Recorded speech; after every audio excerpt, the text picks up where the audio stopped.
Hello everyone, welcome to GS Maths Academy. आज हम कर रहे हैं क्लास 11th का chapter number 6 permutation and combination.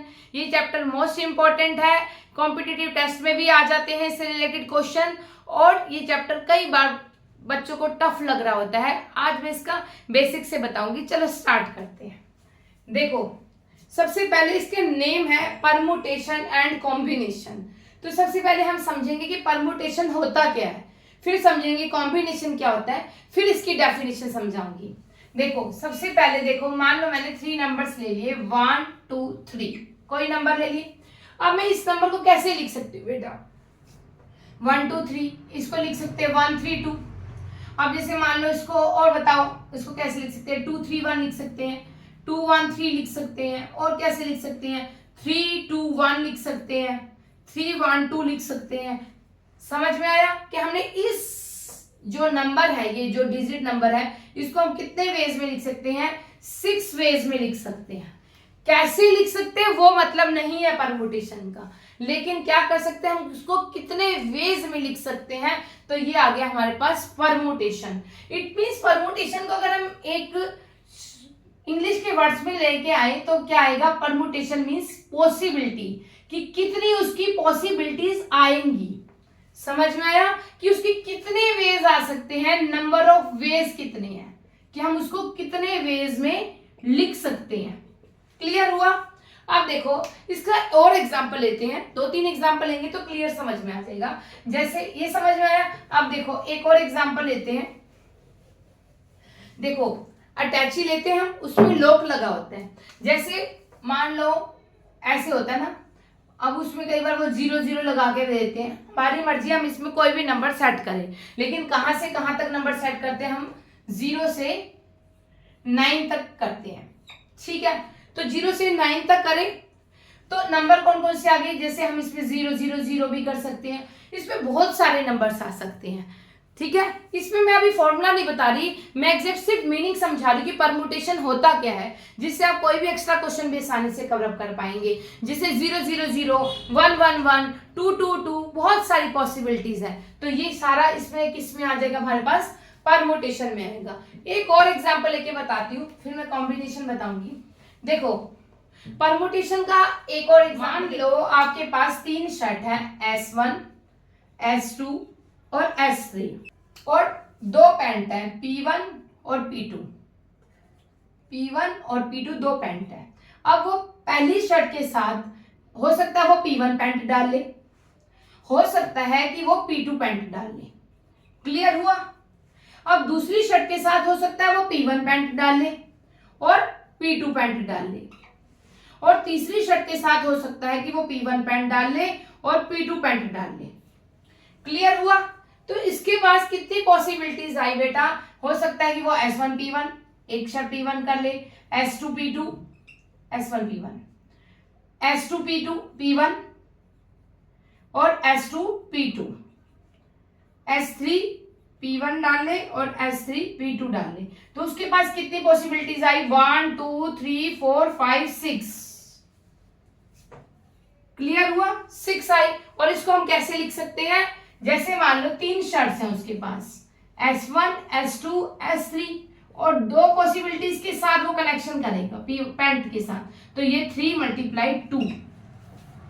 Clear? अगर इसके साथ वो मान लो टाई डालना चाहता है, तो मान लो 2 टाई हैं, एक T1 और एक T2, तो 2 टाई डालना चाहता है तो 2 पॉसिबिलिटीज और आ गई इसके साथ, तो यहाँ पे सीधा लिख देंगे 3 2 6 2 12 आ गई।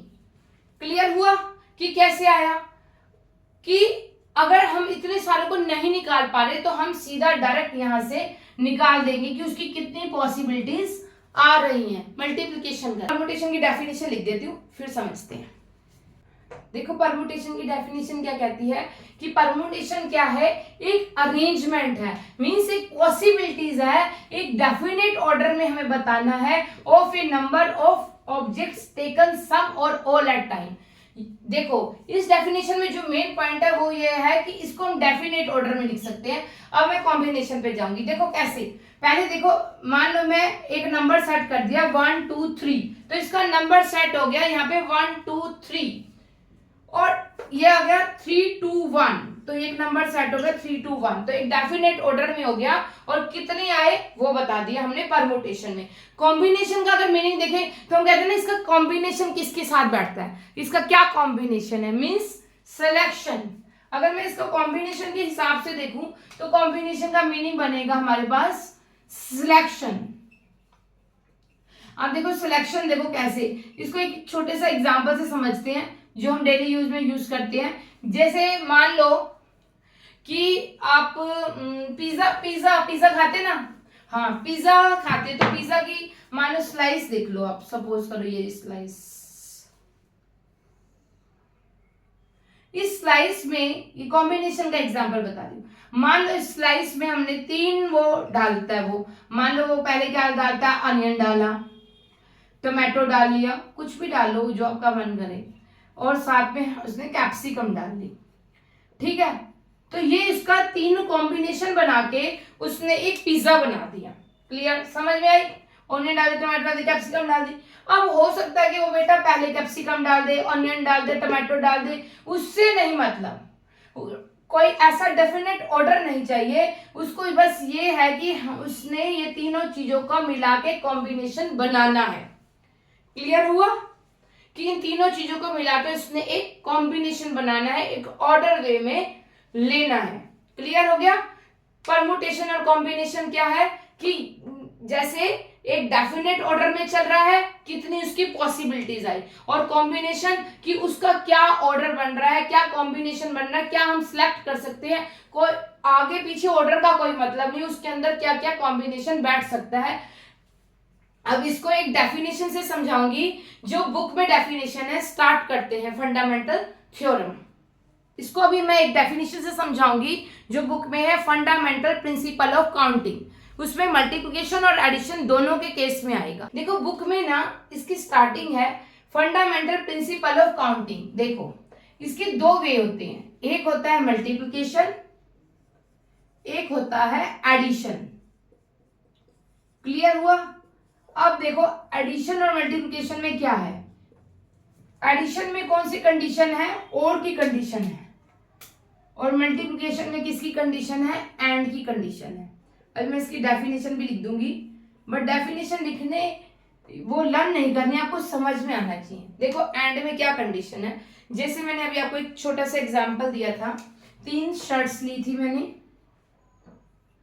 और 2 पैंट ली थी, ठीक है। अब वो अकेला तो वो शर्ट नहीं डाल सकता, खाली शर्ट डाल के तो नहीं जा सकते, शर्ट के साथ पैंट भी डालनी पड़ेगी। तो ये उसका एक कॉम्बिनेशन बन गया कि ये पूरा एक सेट बन गया परमुटेशन की, ये उसने डालना ही डालना है। अब इसके साथ उसने एक कॉम्बिनेशन लिया टाई, या वो T1 डालेगा या वो T2 डालेगा, मतलब ये दोनों चीज तो वो डालेगा ही डालेगा। एक बन गया, पहले इसमें पॉसिबिलिटी थी कि क्या क्या ले सकता है, अब उसका ये तो बन गया कॉम्बिनेशन। अब इसके साथ या ये कंडीशन डालेगा या ये कंडीशन डालेगा, मतलब या ये टाई डालेगा या ये डालेगा, तो 2 कंडीशन बन गई। तो ये जब या की कंडीशन आ गई तो ये प्रिंसिपल ऑफ एडिशन के केस में आता है। जब ये दोनों आ गए ना कि ये दोनों उसने डालने ही डालने हैं, मतलब एंड की कंडीशन आ गई, तो ये फंडामेंटल प्रिंसिपल ऑफ काउंटिंग में मल्टीप्लिकेशन की कंडीशन आ जाएगी। इसको एक छोटे से, पहले इसकी डेफिनेशन लिख देती हूँ, फिर इसको एक छोटा सा एग्जांपल और समझाती हूँ ताकि और क्लियर हो जाए कंसेप्ट। देखो डेफिनेशन, अभी जो मैंने बताया वही डेफिनेशन में है जो मैंने अभी एग्जांपल से बताया। इफ एन इवेंट, मैंने आपको बताया था कि मान लो एक इवेंट ले लिया हमने, इसमें ले ली 3 आइटम्स, 3 शर्ट्स, और इसमें ले लिया हमने 2 पैंट। ये एग्जांपल कर रहे हैं। If an event can occur in m different ways, suppose कर लो इस पे 3 एलिमेंट्स है, m मींस 3 है, which another event can occur in n different ways, तो इसमें 2 एलिमेंट्स है जो मैंने अभी करके दिखाया। देन द टोटल नंबर, कि कितना टोटल आएगा, of the occurrence of the event in m cross n, जो मैंने आपको अभी बताया 3 क्रॉस 2 मींस 6 वेज आ जाएंगे। क्लियर हो गई डेफिनेशन? यही मैंने इससे पहले एग्जांपल से समझाया था कि कोई भी इवेंट है, अगर उसमें जितने एलिमेंट्स हैं और दूसरे इवेंट में उतने एलिमेंट्स हैं, अगर हम इसके वेज लिखना चाहें तो हम इनको मल्टीप्लाई करते हैं, मल्टीप्लाई करके आंसर आ जाते हैं। देखो एक एग्जांपल से आप मुझे इसका आंसर बताना, कि जैसे मान लो उसके पास 3 बैग है,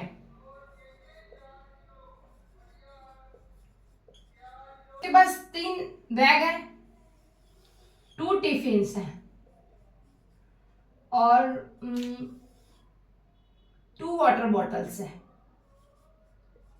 अब आप बताओ कि इसके कितने वेज आएंगे। अगर हम बनाना चाहे तो वैसे बनाएंगे, जैसे B1 किसके होगा, हो सकता है कि 1 टिफिन आ जाए, हो सकता है वो T2 टिफिन ले जाए। इसका भी हो सकता है कि T1 वाटर बॉटल 1 ले जाए, हो सकता है दूसरी वाटर ले जाए, ये 1 ले जाए, ये ले जाए, ये बहुत लंबा पड़ जाएगा। और कितने क्वेश्चनों को हम बार बार इस वेज में लिखेंगे, तो सीधा लिख देंगे कि इसमें कितने बैग है 3, इसमें टिफिन कितने हैं 2, वाटर बॉटल कितनी है 2, तो कितने आगे इसके वेज 12 वेज आगे। समझ में आया? इतना क्लियर हो गया आपको? अब मैंने इस वीडियो में आपको ये बेसिक बता दिया है। नेक्स्ट वीडियो में मैं इसका नोटेशंस और बाकी पार्ट कवर अप करेंगे। Thank you.